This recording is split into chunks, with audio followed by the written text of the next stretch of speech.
It's every Red Raiders favorite podcast. This is the Tech Talk Podcast from Double T 97.3. We'd love to hear your thoughts, your comments on the Yates Flooring Center chat line at doublet973.com. You can also access that through the Double T 97.3 mobile app presented by Happy State Bank. Clint, how was your trip to the Petroplex? It was good. It was good. I got to call a game with Nick Long. Hadn't had the chance of meeting him before, but it was good. The game was great. Did y'all carpool? We did. Who drove? He did. I'm a much faster driver, which was something we discussed. Yes. So do you think he whose car? His car? Yes. You think he trusted you to drive? Probably not. Probably not. Yeah. We were talking about that on the show on Friday. Oh, if he trusted me to drive? Well, just kind of how that whole dynamic would work. Yeah. Is that a new mic cover? No. Old guy not trusting young guy. That's what that is. Or old guy not obligating young guy. Yeah. Either or. I think he was mostly just being nice, but like I said, we had discussed that. That's cool. I mean, it wasn't like just dragging. Was he a bad driver? No, he was a good driver. He was a good driver. I mean, like, you had an overtime ball game. Yeah, I'd say that the game was great. Monterey was down. We're not done talking about driving sorry. yet. Oh, sorry. Seemed like the highlight of the conversation there. You know, there was just rolling. We didn't have to take a detour to get there. Uh-oh. We were driving, so hopefully everyone that was involved was safe. What happened? Oh, you mean like Looked accident? like a tanker had rolled over. Wow, that's not some like small deal. No, like they were still there when they were there on the way, and they were there when we came back through after the game. Man. So, is that one of those deals where, like, if you're driving, you almost hope that you end up with some kind of minor injury, at least some kind of minor injury, because that way, like, your employers have to kind of feel some sort of sympathy for you, instead of just like you rolled the tanker. Now, did you? you blew up a train. Yeah, good job. So, anyways, I was asking about vacation. Is that still? Yeah, since I got you on the horn. So overtime. There's a ball game that was overtime. Yeah, Monterey was down by 2 touchdowns. Actually, it was 15 points. And we had just said it's crunch time. Pretty much running out of time with about 4.5 minutes left. Odessa High misses a field goal. And then within a minute 15, Monterey has scored 2 touchdowns. Ties the ball game, goes to overtime. They get the ball first, kick a field goal. And then, unfortunately for the Plainsmen, they get a touchdown there to win the game for Odessa, and they win. But it was a great game. Tell me about the second touchdown in the minute 15. So I assume one of them is a quick score offensively or whatever, and then there a pick six. It was from the first from the touchdown that they'd scored. Then they got a 3-and-out pretty quickly, Okay. and then it was 2 long passes. Wow. All right. When it was. I'm being triggered. It reminds me of the Texas game here a couple years ago. No doubt. Yeah. Except that Need an Monterey, adult. Monterey still didn't win. We have football to discuss. We have a football game on Saturday here in Lubbock involving the Red Raiders. We'll have that game for you here, of course, on Double T 97.3. Murray State, the Racers, will be arriving in town for game number 1. Kickoff at 7. Our Optimum Game Day live coverage starts for you bright and early at 7 a.m. on Lubbock Sports Station. We have football to discuss from Saturday, a whole host of games, including a nightcap in Hawaii. We have already scorching hot seat in Lincoln, Nebraska, Yes. as the Cornhuskers dropped game 1 to Northwestern. We'll play some sound from the press conference earlier today, where Joey McGuire, again, is just a few days away from beginning his tenure with his first game. You have a big weekend, Gus? You get all, like, rested and all the chores done in time so that nothing on your plate for Saturday or the rest of the fall? This past Saturday? Yeah. No, I didn't see much this Saturday, but the rest of it's clean. You're I actually went out and drove around your concert there on Saturday. I know you weren't there, but your lovely bride was. Yeah. Lasted a long time. She give good reports? Yeah. Okay. Yeah, she had fun. I was curious because we had attended a concert out there, man, summer of 20 before all the stage and all that other stuff's been built. You can see by the road, and I thought I'm going to drive out there and just see what the scene is like. Mm-hmm. And it was hopping. I mean, I drove by slowly with the windows down so I could take in a little bit. And made a couple of laps just to check it out. Did you feel a little bit lightheaded afterward with the windows down? No, couldn't get that close, but figured it was going good, and yeah, it was. I mean, it looked like a good crowd. So she had good things to say. I saw some cool pictures too. Yeah, she had a good time. Good. Yeah. Good. This on the Yates Flooring Center chat line. 80s SAS bucket is full. It's super full. Actually, it's super full. This on the chat line. A video feed weed stream. What's wrong with the video feed? We haven't said that, right? We're good. So. All right. We'll have the high school fan zone for you on 100.7 The Score tonight, beginning at 7 o'clock.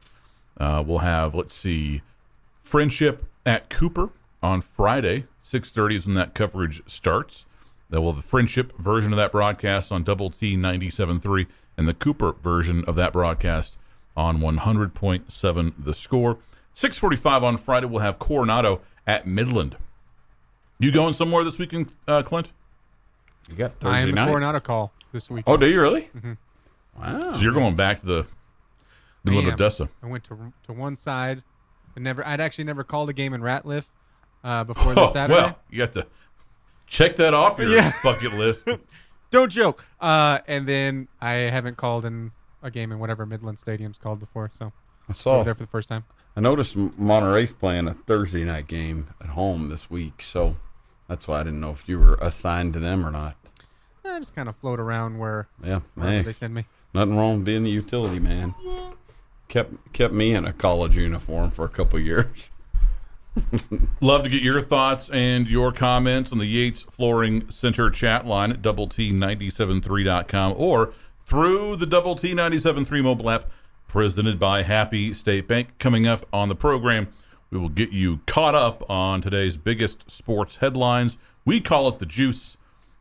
That's coming up next on Lubbock's sports station, Double T 97.3, doublet973.com, and the Double T 97.3 mobile app presented by Happy State Bank.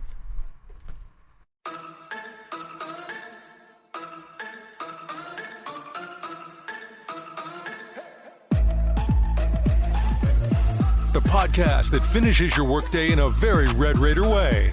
This is the Tech Talk Podcast from Double T 97.3. Hey, it's the juice on Double T 97.3 and Double T 97.3.com with Mike Gustafson and Clint Scott. I'm Aaron Dickens. Time for some headlines. The Texas Rangers baseball team is off today. They will open up a series against the Houston Astros tomorrow in Arlington. Rangers dropped a series over the weekend to the Tigers, losing yesterday 9-8 and Saturday 11-2. Rangers now 58-69 on the season, 23 games back of the Astros. We'll have that game for you tomorrow evening. First pitch 7:05 p.m. Our coverage will start for you at 6:30 on Double T 97.3. The Michigan football team over the weekend announced its starting quarterbacks for games 1 and 2, and they're different people. Unusual. For this weekend's opener against Colorado State, sophomore J.J. McCarthy will make his first career start. And then, Caden McNamara will start on Saturday. And then next week against Hawaii, sophomore J.J. McCarthy will make his first career start. And then the Wolverines plan to announce a starter. So they will take their competition into the season. You interested in where Bowman is on that deal? Alan Bowman? I mean, I know where he is. Does not compute. Exactly. But I wonder what I wonder if that's been the move that he wanted it to be. I just want There's really no way to know, and even even if you asked him that question, I wonder if you would get a straight response. Not because I'm not saying he's deceitful or anything, but just in a situation like that, if you're embarrassed about a decision that you made that didn't turn out the way that you had hoped, odds are you're not going to just be super forthcoming about it. Yeah, dude, I screwed that up. Right, sure. From one end of the spectrum to another, LSU coach Brian Kelly says he knows who will start at quarterback this weekend when the Tigers open up the season against Florida State. Game's on Sunday. He's just not willing to say who yet. Kelly will not announce whether it's Arizona State transfer Jaden Daniels or sophomore Garrett Nussmeier until game day. A little odd. And finally, after more than a month of fanfare, we talked about this a little bit, the 1952 Topps Mickey Mantle card with a 9.5 grade has sold at auction for $12.6 million. It's the most ever paid for any sports item, card, or piece of memorabilia. The previous record for a sports card, a comparatively modest $7.25 million. You too can join the program. We'd love to hear from you today. Let us know what you think on the Yates Flooring Center chat line at T973.com. The Juice has been brought to you by Specs Wine, Spirits, and Finer Foods. 2 locations in Lubbock. One Slide and 69th Street. The other 4th Street outside the Loop behind the Whataburger. I just can't imagine spending that much money on a piece of cardboard. Yeah, that's sort of an investment. Well, I think I just slipped in the word that really matters there. That sort of move is more about the investment, right? Buy it, hang on to it. It appreciates. I sell it. It's like I get to enjoy it for a while, but I don't know that you'd enjoy that. I don't think that's sitting on the shelf behind you. It's cool in my Zoom background. My $18 million card back here. Yeah, that's what would you say that something like that fell in your lap, right? I don't even know what I would do with it. I mean, I don't know much about safe deposit boxes, but it's probably something like that. I mean, it really would have to be. But even then, even if you go to, the First United Bank, right, or Happy State Bank, any of our fine banks, sure, and said, "Hey, I want to throw this in a safe deposit box," you're just going to go home. You're not going to go up there every Thursday and look at it. Okay. And it's not about here it is, Mr. Dickens. Thank you. I just want to check in. Yeah. Yeah, I got you. I mean, I just can't. Yeah, that's boy. I'm a dweller.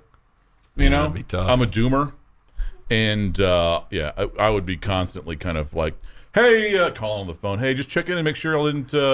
Could you FaceTime me the just set up Hi, a Mickey. webcam. Hi, Mickey. Yeah. Through the camera. What you could do? You could put one of those Apple AirTag deals. Oh, yeah. in the box with the card. Yeah. That would help a little bit. So if somebody goes all Ocean's 11 on that thing, you could go, hey, look, I'm following him with my Apple tag. You don't think it would? You don't think that theft would involve anything? You would rather put it in I guess because the box is insured, right? There's some level of surely, yeah, that got to be, and you got to believe that. I don't know, but I would think that card in a safe deposit box in a bank might not be the most valuable thing in all of those safe deposit boxes. Maybe the most notable. You think there's an item, a single item, or maybe safety deposit box here in Lubbock that's worth more than $12.5 million? I don't know. Maybe, yeah. I'm going to bet the under there. All right, yeah, you may be right, no doubt. But yeah, I mean, because I'd think that if it was the title to a fabulous property or something like that could be recreated. That's fair.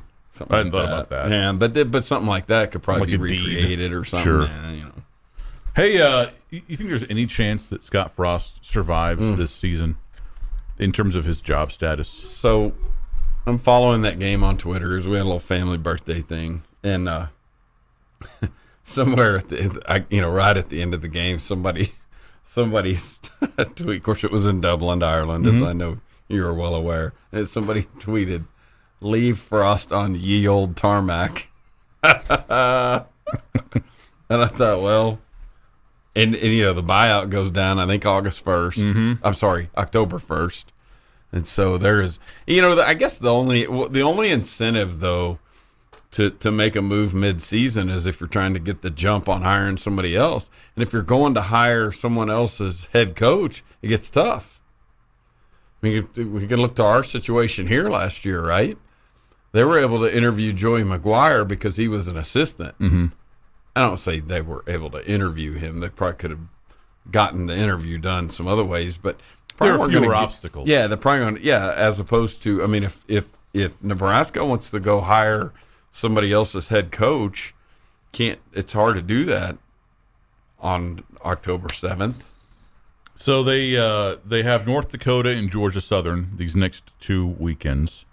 You would sure think that they will win those games. They play Oklahoma on the 17th, and then they play Indiana at home on October the 1st. It's not, 2 and 3 is, I would say probably most likely at that point. Maybe 3 and 2 if they can beat Indiana. But, do you really... I don't know that there really is much to gain, strategically, if they axe him on October 1st. That's what I'm getting at. Yeah. I'll explain why next. The podcast put together with Red Raider fans in mind. This is the Tech Talk Podcast from Double T 97.3.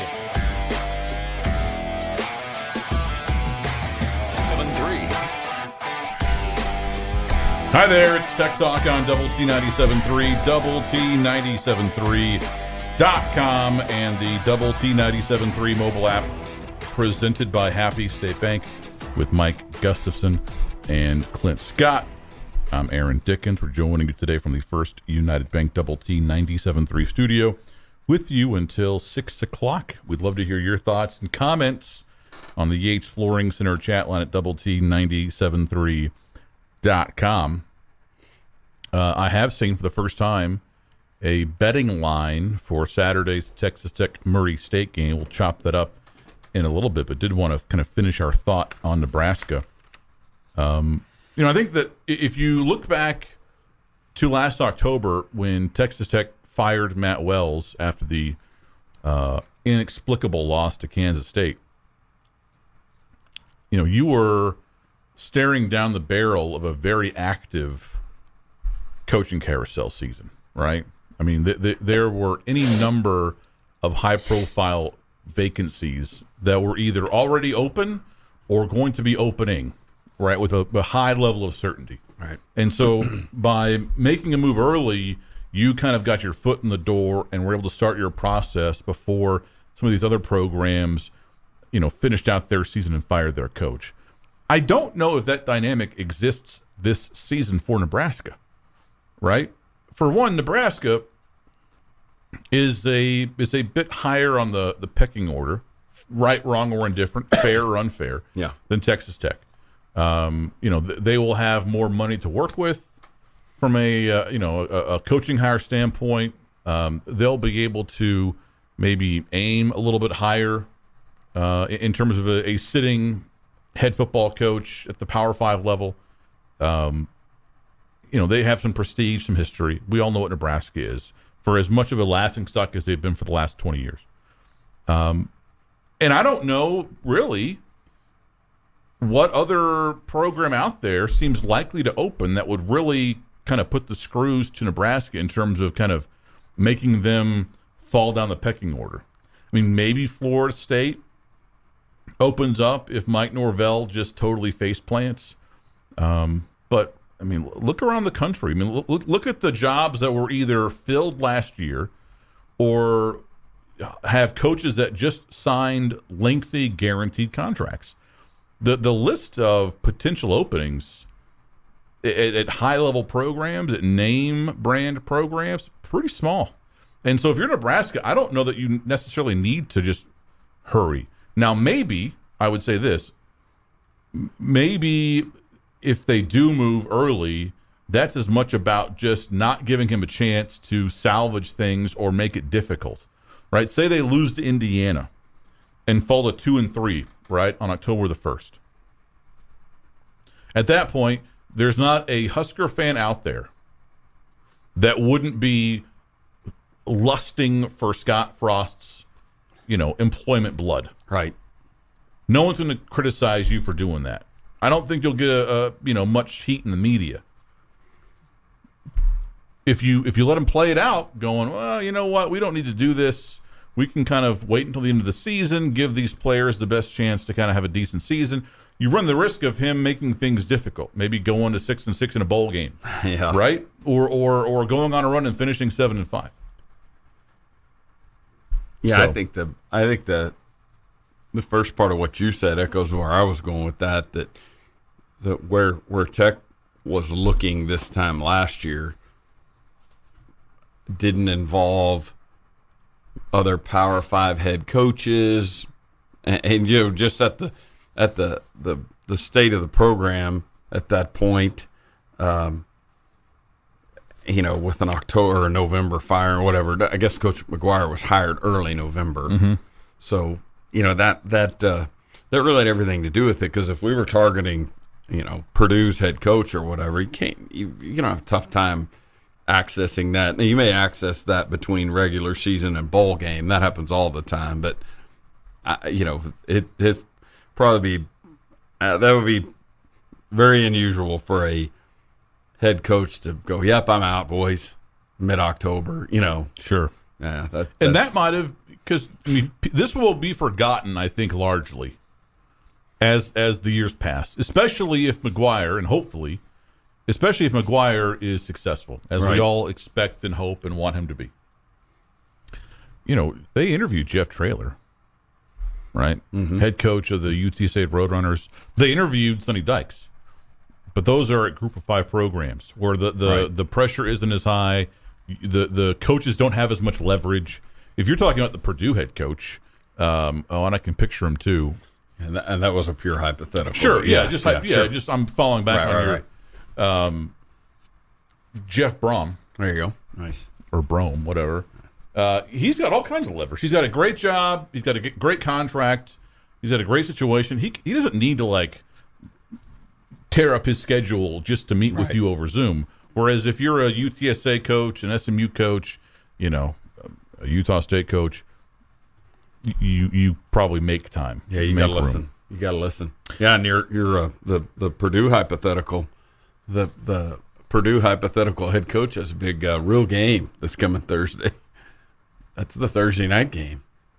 Who are they playing? Purdue hosting Penn State. Ooh, yeah. We Cool. actually have some pretty good because I think Oklahoma State opens up on Thursday too. Not against the Power 5 team, but still, I mean, I'll take any Thursday football I can get. Do we refer to this officially as week 1, or do we do the week 0 thing? I know the high schools do the week. I like 0. week 0. Do you like that? Sure. Okay. So what? And that's based purely off of the Labor Day. Mm-hmm. Is that? I guess. Is that the? You know what? If we want to do it, that's what we'll do. I'm not saying we coined the term, but we're just, by golly, we're going with it, right?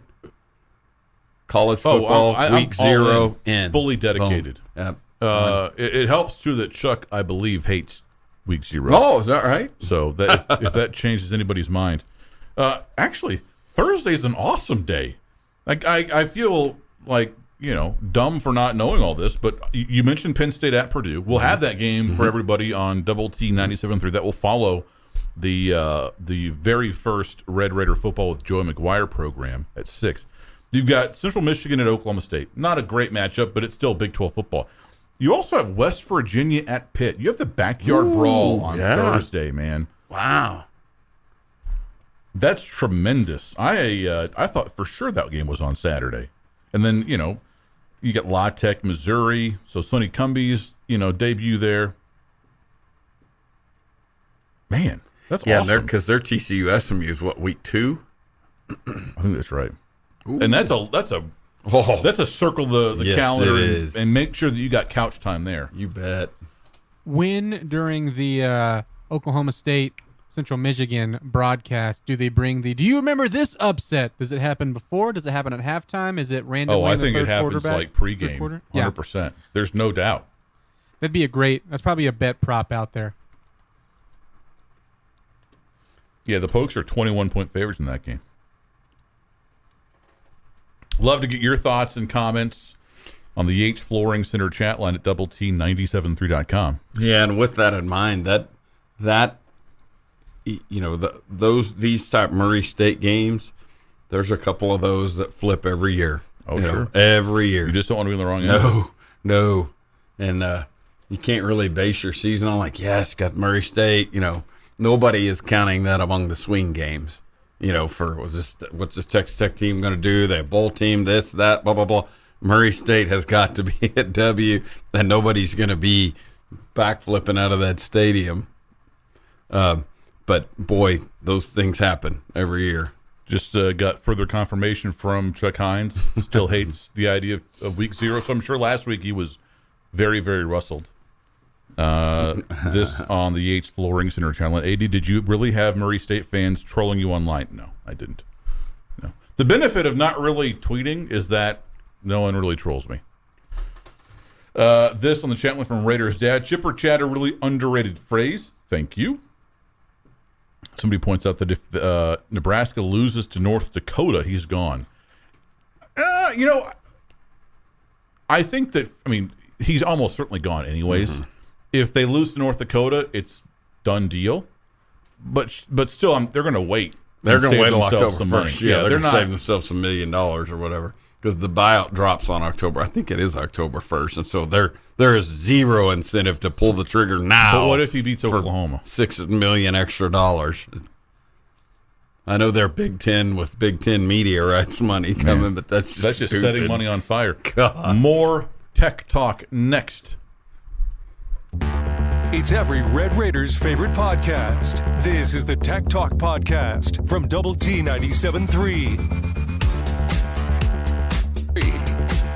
Hi, how are you? Good afternoon. It's Tech Talk on Double T 97.3 and doublet973.com with Mike Gustafson and Clint Scott. I'm Aaron Dickens. We're joining you today until 6 o'clock. Would love to hear your thoughts and comments on the Yates Flooring Center chat line at doublet973.com or through the Double T 97.3 mobile app presented by Happy State Bank.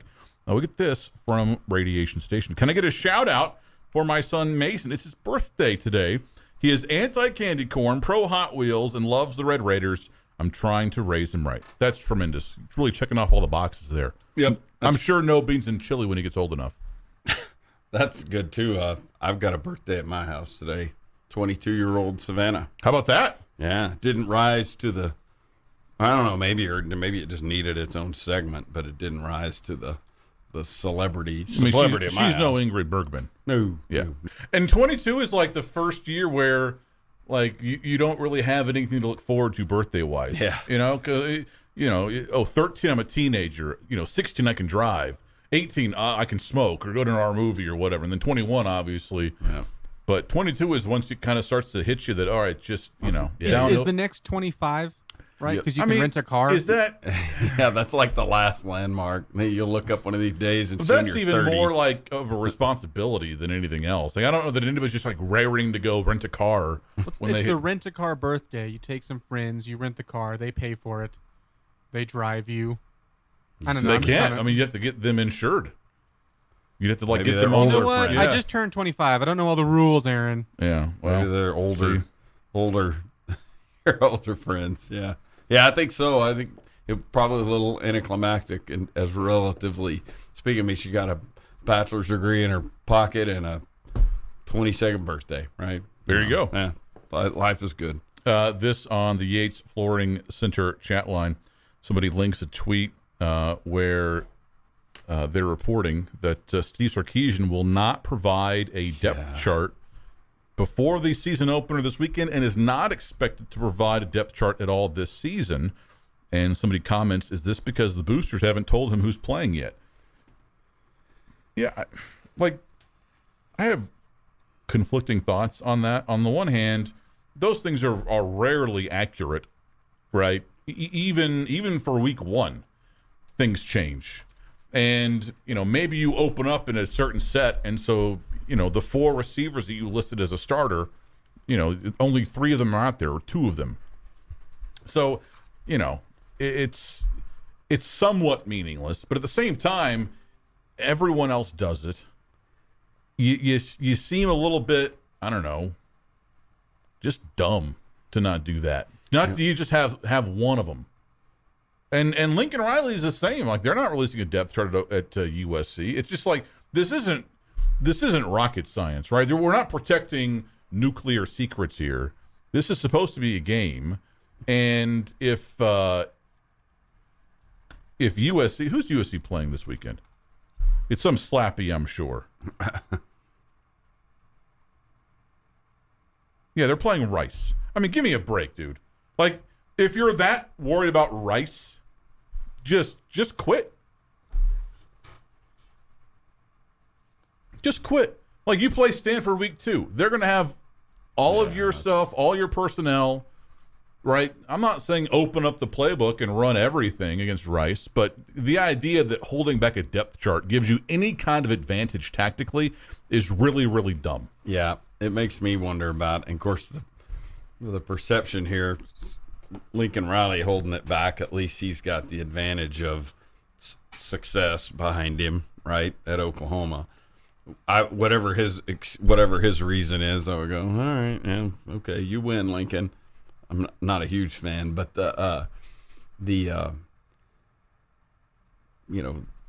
Sark's decision not to do it is just sort of along the lines of against the grain a little bit. Is it bizarre? Does it rise to the level of bizarre, which is how I would say his announcement of Quinn Ewers as a starting quarterback, having the SID guy just stick his head into some media guys interviewing the linebacker or whoever it was. Like, oh yeah, Sark said to you guys, Ewers is QB1. And everybody sits there for what just happened? That was the announcement, and so is it? Does he think he's being sort of Belichickian in terms of just we're all about the process. We're on to Seattle. We're on to Cincinnati. We're on to the next day. Or is this chaotic and disorganized? From the outside, I think Texas Tech fans want it to be chaotic and disorganized. Well, if you are so concerned, or if you are on any level hung up about disclosing information that could be used against you by your opponents, either current or future, and so you're hiding your depth chart, right? Why would you give away your starting quarterback? Yeah, that's true. Like, why are you more concerned about, I don't want anyone to know who my backup middle linebacker is, but you're freely just like tossing it, hey guys, this is our starting quarterback. Yeah. What? Those things don't jive. That's true. It either has to be one thing or the other. And another kind of problem with this from a coaching perspective is that it's very, very micro-focused. I'm so concerned about, my next opponent having any kind of advantage or any kind of insight into what we're doing. I'm going to shut this program off from everybody. And, okay, that might gain you 0.1% against Rice or ULM, which is who Texas plays this weekend. But the problem is you're not just shutting out the opponents. You're shutting out your fans, right? You're shutting out the people that care about this thing, that eat, sleep, breathe this thing 24/7, 365.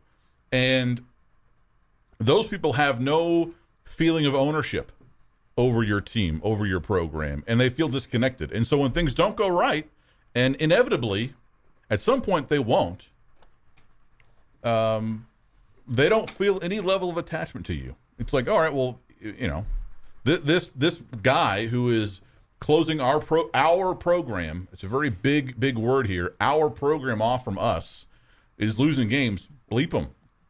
like fire him. Yeah, you better. I mean, it's like a lot of things. You can deal with that sort of off the grid sort of behavior if there's big success with it. Like, hey, he's owning that, but otherwise you just kind of go, man, that's, cutting your fans off. And then, like I said, from the outside looking in, you could perceive that as disorganized and paranoid, however you want to do it. From the inside out, if it's effective for them and they're rolling, then nobody's going to care. And Cliff did that. Cliff was notorious about that, Yep. right? I mean, he would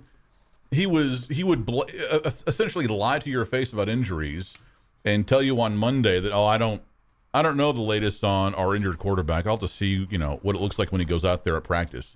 I'm like, come on, that's clearly not true. And I think there was a disconnect there at the end because, again, it was so walled off. And I think that's like McGuire, I think, and administration and everybody involved has done a great job with that. You feel invested. McGuire today at his media availability was breaking down injuries and telling us who's out for the year and those kind of things in a way that offered up a lot of candor, which is what he sort of is, just being around him and all these preseason all this preseason availability is an open book. Have some of those comments for you later on in the program. The juice is next.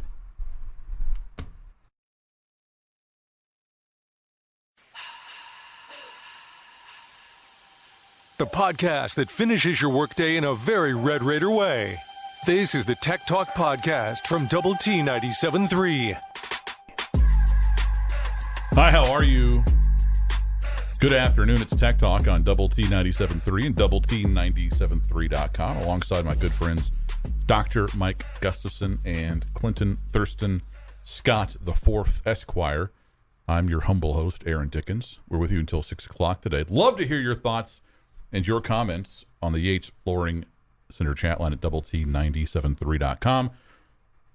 All guests appear via the Benchmark Hotline. We'll be joined by the voice of the Murray State Racers, Neil Bradley, on Thursday afternoon. Of course, Thursday we'll be out at Twin Peaks like we will every Thursday before home football games. Really looking forward to that. Had a great time out there last year. Looking forward to year two.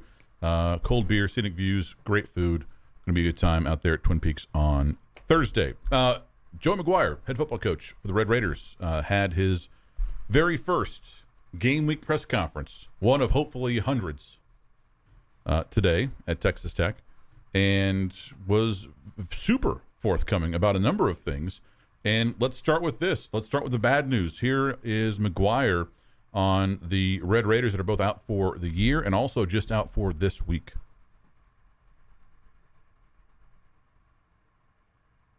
Kind of give you an injury report, reminder, and then, y'all can, because these guys will be out for the year, so I won't hit those. And then anytime there's somebody in the week that we know 100%'s out, then we'll put that up here. But Bryce Robinson, Trevon McAlpin, Cam Cantrell, and Matt Young are out for the year, and so don't expect them back with their injuries. Guys this week that we know will not play are Cam Watts. He's still a couple weeks away. Derek Lewis, feel really good about him. Should be back possibly by North Carolina State. And Gabe, those are the three guys that will not play this week. I've got a couple of other guys. Jordan Brown, we'll know at the end of this week where he's at. He's got an ankle. And then Cole Spencer, decision again on August 31st this week. Everybody else we expect to play, which is we're in a really good spot when it comes to health whenever you say that, because we had a really physical camp, and for just having those guys out, it's big for us. It says a lot about Drew and his staff, has a lot about Lance and his staff of what kind of shape we're in, and then, of course, with Hannah and dietitian. So those are the guys that will be out. And with Cole Spencer, it's kind of like a situation where you're answering your own question, almost like. And you brought this up during the break. It's if he hasn't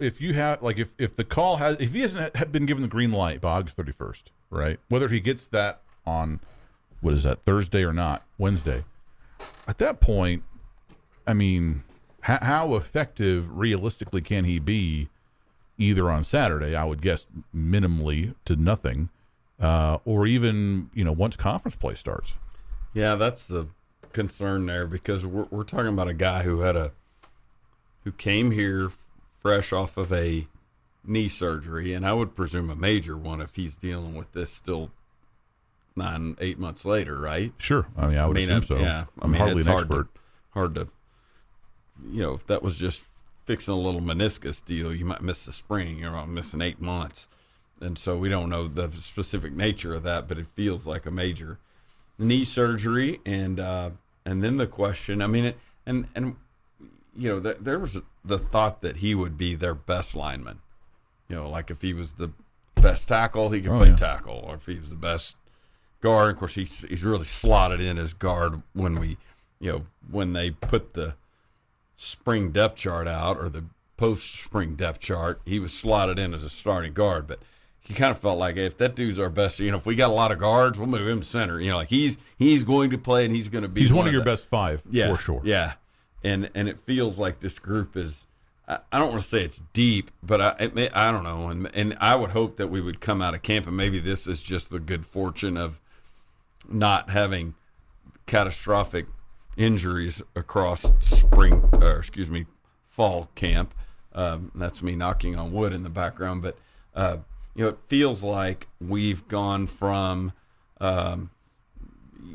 in April being concerned about that line group, and it may still be the unit on this team in which that we're the most concerned, but it's not because there aren't 10 good players there, or a two deep at each of the spots. There's some youth there and all that. This is more of a question of how's this thing going to come together, and and where Spencer, let's say the news is good on Wednesday, probably still going to be some conditioning, and he's going to put on a pair of pads for the first time.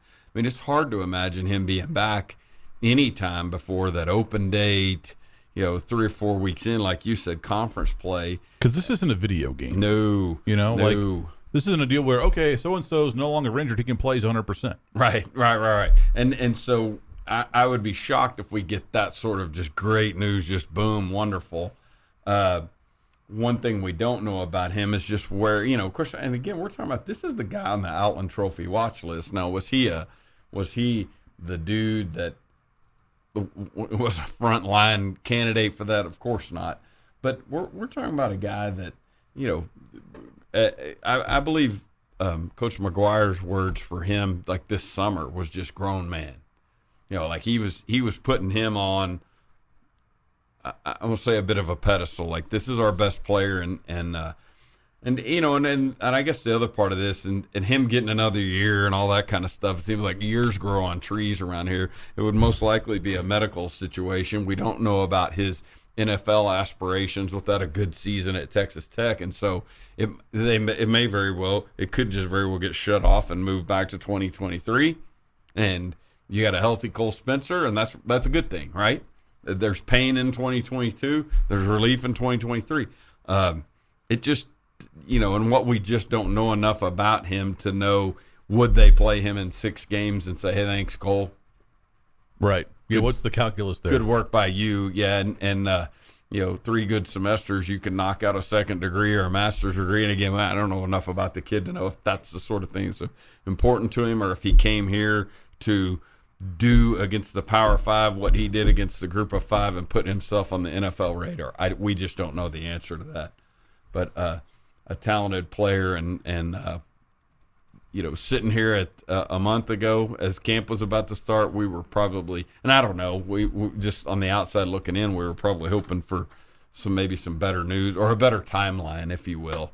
Maybe he'll miss a couple weeks of camp, that sort of thing. And it's like, man, we're at the end of camp, and he hadn't, as far as we know, he hadn't put on a helmet yet. You mentioned how maybe feelings have evolved a little bit about the offensive line over the course of the offseason. And I think a lot of that is not because unknown is way better than bad. Yeah. Like if you had returned the entire group from last year, you're essentially pinning your hope on experience, and maybe some updated schematic things too. I mean, who knows? Experience being kind of okay, they've played more games. They're another year older. Surely they'll be better, right? Surely they'll be, much improved from a year ago. Problem is, it's not always the case, right? Players don't always improve in a linear fashion. Look at Justice Nelson, and what he was as a true freshman when everybody just thought he was awesome, and look at how great he is for a true freshman and making big plays in the Holiday Bowl, and then he never quite lived up to everyone's expectations of what a third-year starter should look like because he's played a lot of games, right? At some point, you just are who you are. Here with the O-line, okay, Landon Peterson started, I think, one game, right? Dennis Wilburn, brand new. Monroe Mills, brand new here. So you've got these pieces up front on your starting, offensive line that you really just don't know what you have yet. And maybe they won't be good. Who knows, right? Maybe they'll be really good.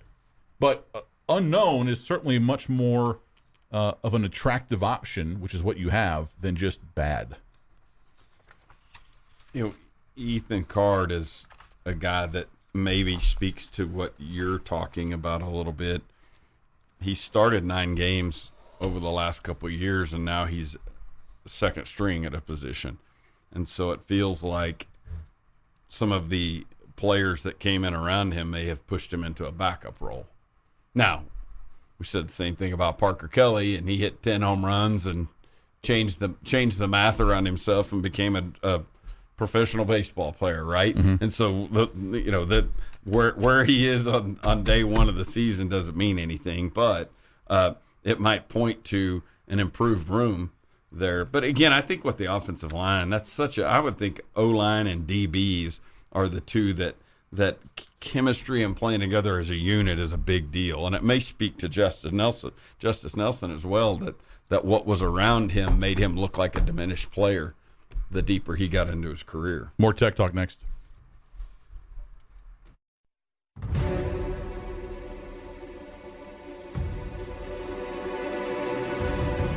The podcast put together with Red Raider fans in mind.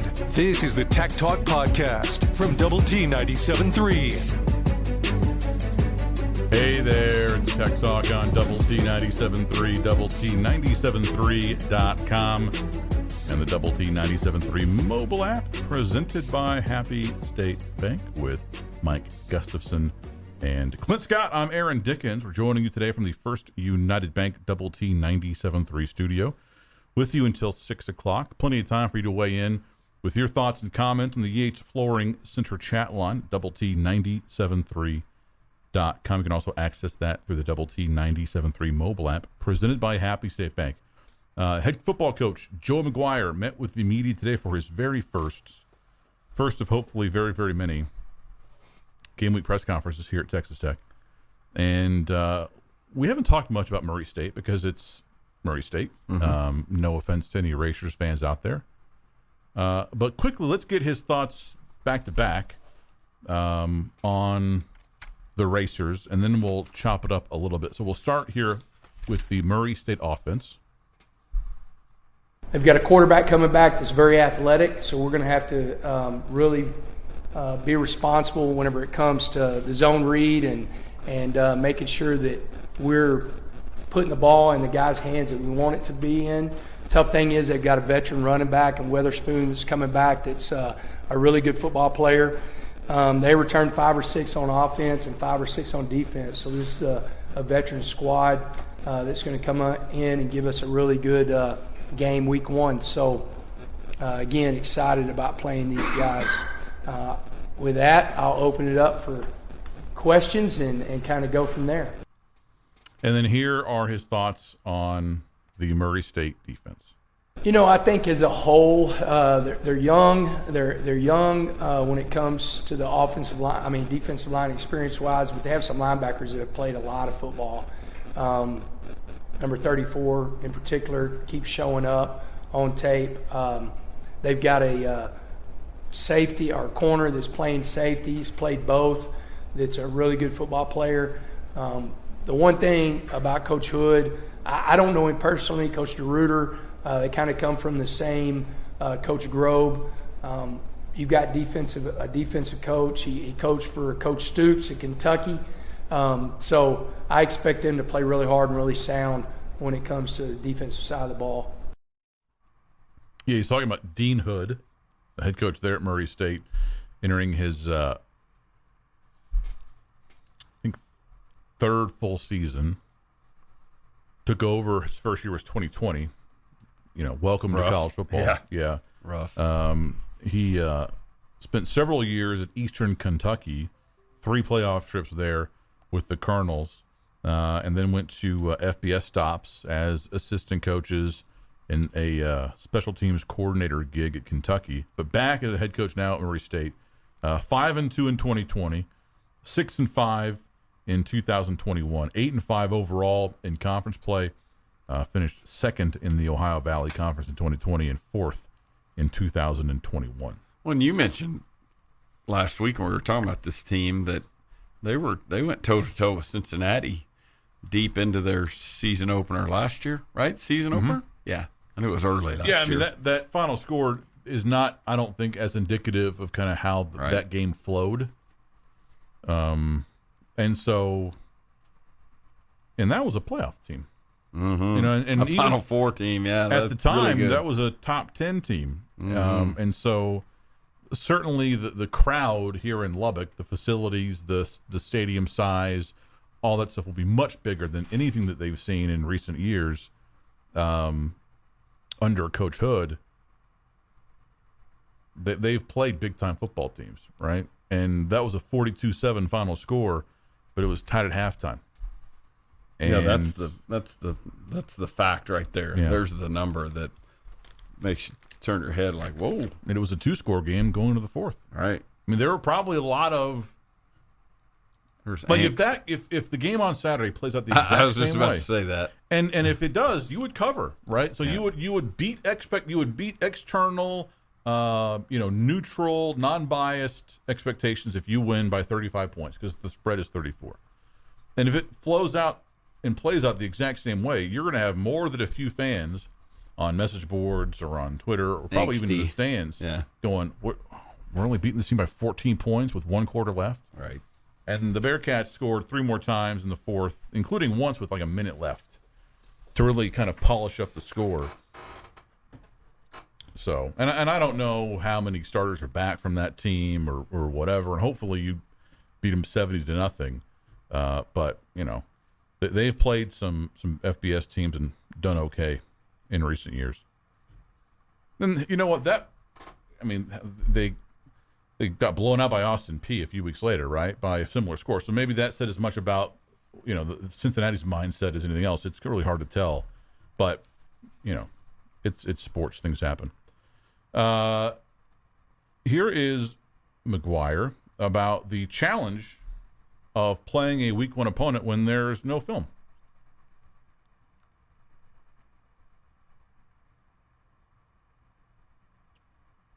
I think more and more it's become even more of a challenge because of the transfer portal and different people losing different players and then guys picking up different players. So I think it's, we've done a lot of research. Coach Hamby, Monday is our personnel day to where our guys come in and start looking at the personnel and watching film, and we've had to, go and grab different people's films because you got different transfers. I'm sure they're doing the same thing whenever it comes to some of our guys and who's going to play on Saturday. So it's tough, but coaches, we're creatures of habit, and we're going to do what we know and what we know is successful. So I'm expecting them to play with great effort, but still be in the scheme that really caused some problems for different teams last year. It helps us a little bit. The one thing about our staff is Josh Cochran and Kirk Bryant actually played them last year whenever they were at Austin Peay. And so just the familiarity of being in that conference helps us a little bit going into this game. Shout out Austin Peay. Yeah. We'll have that game for you. Texas Tech. Austin Peay game? Not Austin Peay. On Saturday, Red Raiders opening up the season against the Racers of Murray State. That's in Kentucky. Murray, Kentucky, as a matter of fact. Our Optimum Game Day live coverage will begin for you at 7 a.m. here on Double T 97.3. It'll take you all the way up to pregame, network pregame at 6 o'clock, kickoff at 7. And then afterward, we'll have the Double T 97.3 Coors Light postgame show with Garrett Luft. And you can cuss and discuss, hopefully more discuss than cuss, Yep. everything that goes on in the opener there. Gus and I will be on Optimum Game Day Live beginning, I believe, at 3:30, maybe 3 o'clock, somewhere in the afternoon. And heck, weather for Saturday should be great. Yeah, I think the high good in the 80s. 85. Yeah. Yes, sir. So it'll be it won't be baking cooler hot. than that, Yeah. certainly by kickoff. Good tailgating weather. Great tailgating weather. We need a little Sunshine. Have we had the pregame concert announcement? We have not. No. Unless it's come out in the last This like time 15 last year minutes. we were sitting on the news of one Shaquille O'Neal coming to town, right? That's right. Maybe we'll find that out tomorrow. That was big time. That was, and you know what's crazy is how electric that scene was, and I was there for that. I walked over there and watched that, and I'm thinking, we got Coach McGuire now. Electricity is everywhere. You've been listening to the Tech Talk podcast from Double T 97.3. Check out Double T973.com for more from Lubbock Sports Station.